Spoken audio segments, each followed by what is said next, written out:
Dear students, welcome to smart education world. आप सबका smart education world में स्वागत है। आप हमसे जुड़िए, हमारे चैनल सब्सक्राइब करिए। जो भी कोई इशू है इसके लिए आप लोग कमेंट बॉक्स में सुझाव दीजिए। जो भी कोई इशू है उसको हम लोग सॉर्ट आउट करने की कोशिश करेंगे। इसके साथ साथ मैं सभी अभिभावकगण से भी निवेदन कर रहा हूँ, आप भी हमारे चैनल के माध्यम से जुड़िए, हमारे कंटेंट को आप एनालिसिस करिए। हमारे कंटेंट को आप एनालिसिस करके बच्चों को जरूर हमारे चैनल के माध्यम से जोड़िए। बच्चों को मोबाइल प्रोवाइड कराए ताकि जो भी कंटेंट हम लोग यहाँ प्रोवाइड कर रहे हैं बच्चे उसको आसानी से पढ़ सकें। इसके साथ साथ आप लोग अपना सुझाव भी दीजिए। आप लोग जो भी सुझाव देंगे उसको हम लोग यहाँ से फॉलो करते हुए और बेहतर से बेहतर कंटेंट प्रोवाइड करने की कोशिश करेंगे। तो प्यारे बच्चे, हम लोग पिछली क्लास क्या पढ़ रहे थे? दो चरवाहे रैखिक समीकरण के योग पढ़ रहे थे। आइए उसी हम आगे कंटिन्यू करते हुए बढ़ रहे हैं। जैसे देखिए, अभी पिछली क्लास में हम लोगों ने दो चरवाहे रैखिक समीकरण के योग को, यानी दो चरवाहे रैखिक समीकरण के योग का हम लोगों ने ग्राफी विधि से हल करना सीख रहे थे। ग्राफी विधि से, जिसमें हम लोगों ने अभी जो है एग्जाम्पल नंबर 4 पढ़ रहे थे। अपनी बुक ओपन कर लीजिए। जो भी कंटेंट हम लोग पढ़ रहे हैं एनसीईआरटी पढ़ रहे हैं। और अगर आपके पास एनसीईआरटी बुक नहीं है, जो भी बुक आपके पास है वहाँ से एग्जाम्पल नंबर 4 ओपन करिए। तो एग्जाम्पल नंबर 4 चलिए देखिए। एग्जाम्पल नंबर 4,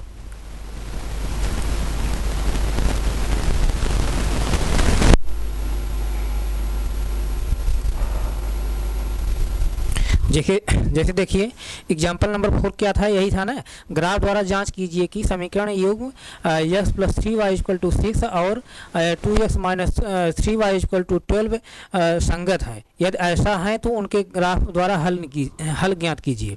अब जैसे देखिए, यहाँ पर भी मैं पिछली क्लास में यहाँ मैं सॉल्व किया था। जब दोनों समीकरण संगत कब होंगे? जब दोनों समीकरण संगत कब होंगे? जब दोनों समीकरणों का जो है सलूशन निकलेगा तभी संगत होंगे। जब दोनों समीकरणों का सलूशन निकलेगा, इन दोनों समीकरण का जो योग दिया है समीकरण नंबर 1 समीकरण नंबर 2 का, जब दोनों समीकरण के माध्यम से जब इनका सलूशन निकलेगा तभी ये क्या होंगे? संगत होंगे। तो इनका सलूशन कब निकलेगा?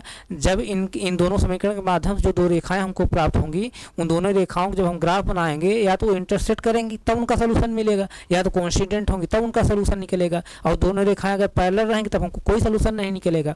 तो हम लोग जो है इन दोनों समीकरण के माध्यम से हम लोग पहले ग्राफ बनाएंगे, देखते हैं दोनों रेखाएं इंटरसेक्ट करती हैं नहीं। अगर इंटरसेक्ट करेंगी तब एक सलूशन प्राप्त होगा। अगर कोइंसिडेंट होंगी तो अनेक सलूशन प्राप्त होंगे या अनंत हल प्राप्त होंगे। अगर पैरेलल रहेंगी तो कोई सलूशन नहीं प्राप्त होगा। जब पैरेलल रहेंगे कोई सलूशन नहीं प्राप्त होगा तब दोनों समीकरण क्या है? संगत नहीं है। अब जब जो है कोइंसिडेंट रहेंगे और इंटरसेक्ट करेंगे दोनों रेखाएं, तब जो है उनके माध्यम से सलूशन मिल रहा है, तभी दोनों समीकरण क्या है? संगत है। तो अभी हम लोग जो है पिछली क्लास में क्या है, दोनों समीकरण के माध्यम से हम लोगों ने इनका दो सलूशन हम लोग निकाले थे। जहां हम लोग कोऑर्डिनेट तैयार किए हैं। समीकरण नंबर 1 के लिए पहला एक कोऑर्डिनेट है, समीकरण नंबर 1 के लिए जो है समीकरण नंबर 1 के लिए दूसरा कोऑर्डिनेट है। और दोनों कोऑर्डिनेट को हम लोगों ने समीकरण नंबर 1 में पुट करके देखा। दोनों कोऑर्डिनेट के माध्यम से समीकरण नंबर 1 जो है सेटिस्फाई हो रहा है, यानी इक्वेशन नंबर 1 भी सेटिस्फाई हो रहा है। जैसे इक्वेशन नंबर 1 ये है, इक्वेशन नंबर 1 है, इक्वेशन नंबर 2 है।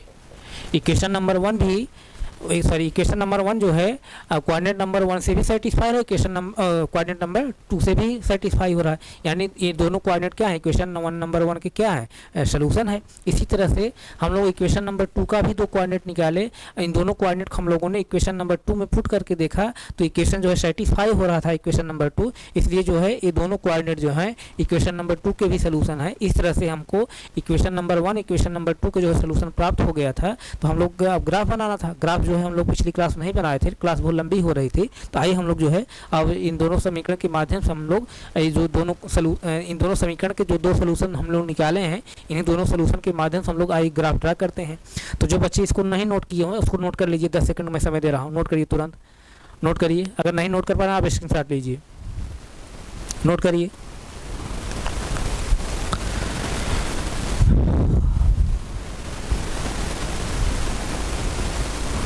नोट हो गया?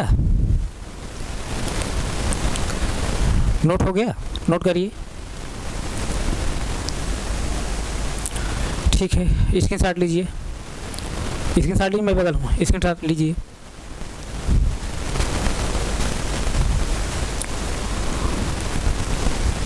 ले लिए? ठीक है, आइए हम लोग ग्राफ बनाते हैं।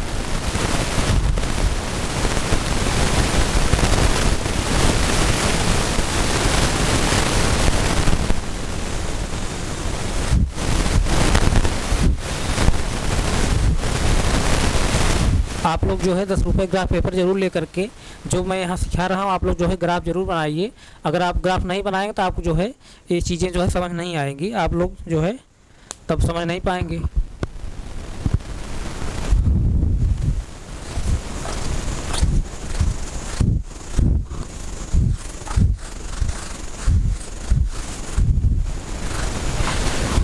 आइए हम लोग ग्राफ बनाते हैं।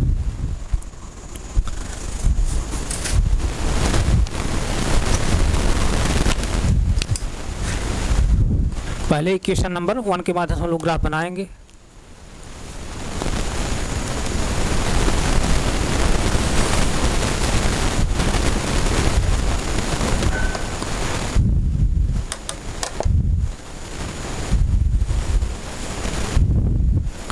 अब जैसे देखिए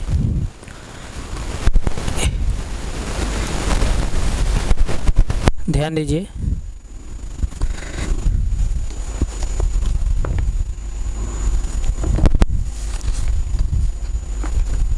जैसे देखिए इक्वेशन नंबर 1 का जो हम लोग सोल्यूशन निकाले हैं, पहला कोऑर्डिनेट क्या है 0 और 2, यानी भुज क्या है, भुज क्या है 0 है और कोड कितनी है 2 है। भुज 0 है जिसका मतलब कहाँ है, मूल बिंदु पर ही है, मूल बिंदु पर है।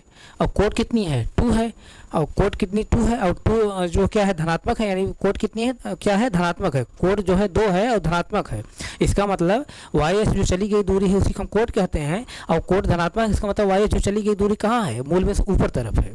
अब जो भी हम लोग यहाँ पे यूनिट ले रहे हैं, जो भी यूनिट हम लोग ले रहे हैं, इसको मैं 1 इंच में ले रहा हूँ, 1 इंच में ले रहे हैं। आप सेंटीमीटर में लीजिए, मिलीमीटर ले लीजिए, इंच में लीजिए, जो आपकी इच्छा है।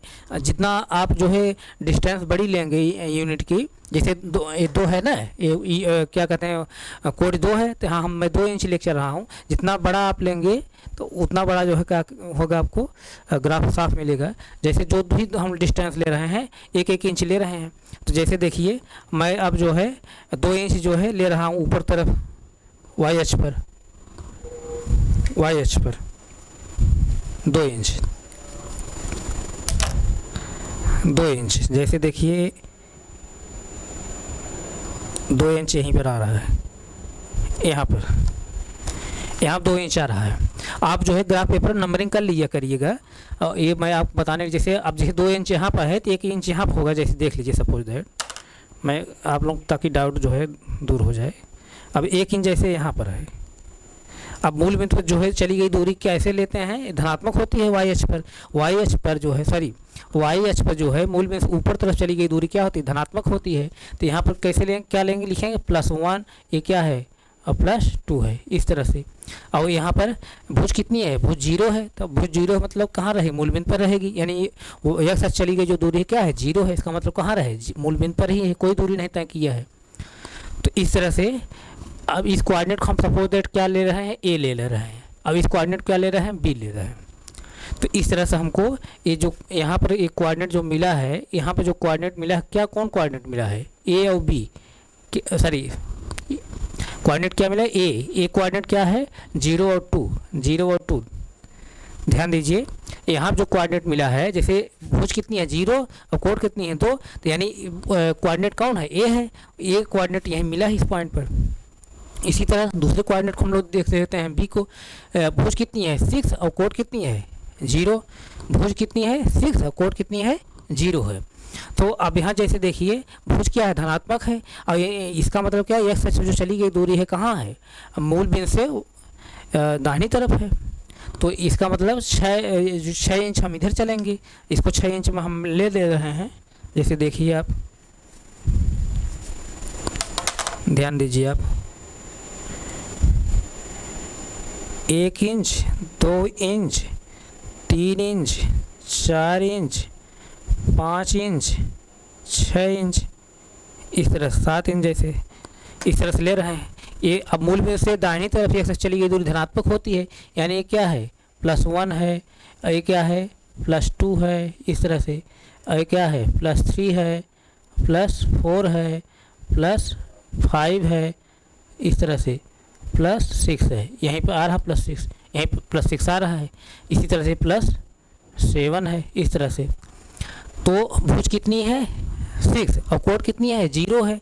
0 मतलब कि कहाँ मूल बिंदु पर ही, तो यानी इसका मतलब यहाँ जो कोऑर्डिनेट प्राप्त हो रहा है बी जो कोऑर्डिनेट प्राप्त हो रहा है क्या 6 और 0 6 और 0 6 और 0 यहाँ प्राप्त हो रहा है इस पॉइंट पर।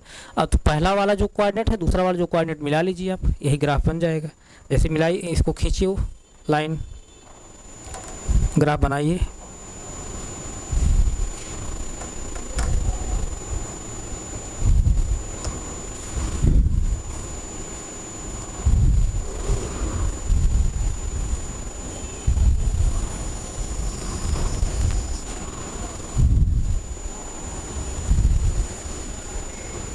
इस तरह से हमको रेखा प्राप्त हुई, इस तरह से रेखा प्राप्त हो रही है पहले समीकरण से।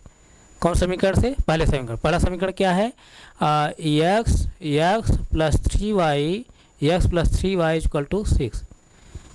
पहले समीकरण के माध्यम से रेखा प्राप्त हो रही है। यहाँ तक किसी बच्चे कोई डाउट नहीं? डाउट है। अब समीकरण नंबर 2 के माध्यम से जो कोऑर्डिनेट है, यानी समीकरण नंबर 2 जो सोल्यूशन है उसके माध्यम से हम लोग ग्राफ बनाएंगे।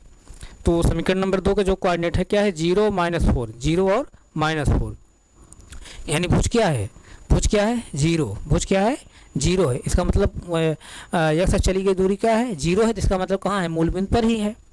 अब इस कोऑर्डिनेट को मैं सपोज p ले रहा हूँ p, और इसको मैं q मान ले रहा हूँ। यहाँ तक किसी को डाउट नहीं? डाउट है ना? तो भुज क्या है 0 और कोड कितनी है -4। और कोड क्या होती है मूल बिंदु, सॉरी कोड क्या होती है y चली गई दूरी। और चूंकि कोड क्या है ऋणात्मक है, कोड ऋणात्मक है यानी ऑर्डिनेट जो है निगेटिव है, तो इसका मतलब क्या मूल बिंदु से y चली गई दूरी जो है कहाँ है नीचे की तरफ है, यानी नीचे की तरफ नीचे की तरफ हम लोग ले लेंगे 4 इंच। जैसे देखिए हाँ 4 इंच है ना, नीचे की तरफ हम लोग लेंगे 4 इंच।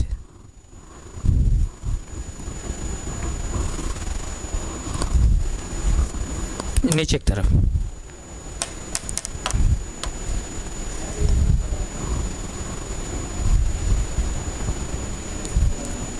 एक inch 2 inch 3 inch 4 inch 5 inch इस तरह से लेंगे।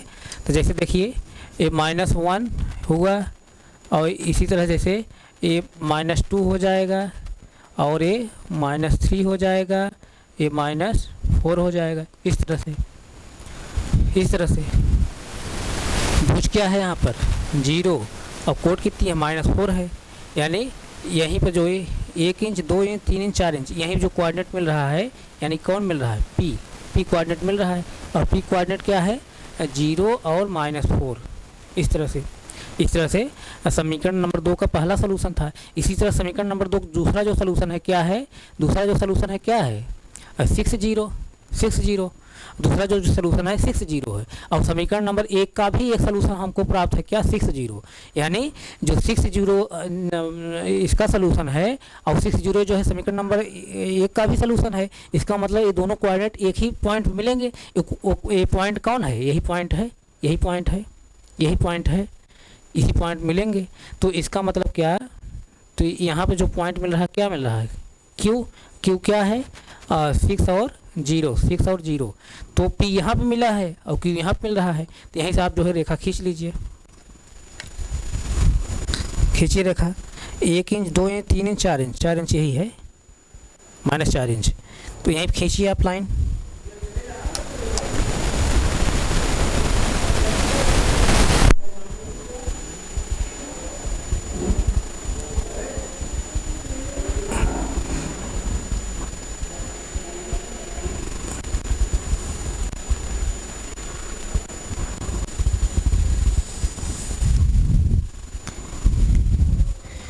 इस तरह से PQ रेखा प्राप्त हो रही है। PQ रेखा प्राप्त हो रही है, PQ रेखा। अब किस समीकरण माध्यम? समीकरण नंबर 2 के। और समीकरण नंबर 2 कौन है 2x है, 2x - 3y इक्वल टू 12 है। इसी समीकरण माध्यम से रेखा प्राप्त हो रही PQ। अब ध्यान यहाँ देना है क्या, आपके क्वेश्चन में कह रहा है कि आप क्वेश्चन अपना देखिए, एग्जाम्पल नंबर 4 देखिए, वहाँ क्वेश्चन में कह रहा है कि इक्वेशन नंबर 1 इक्वेशन नंबर 2 को जो है आप ग्राफ के माध्यम से चेक करिए कि क्या ये संगत है या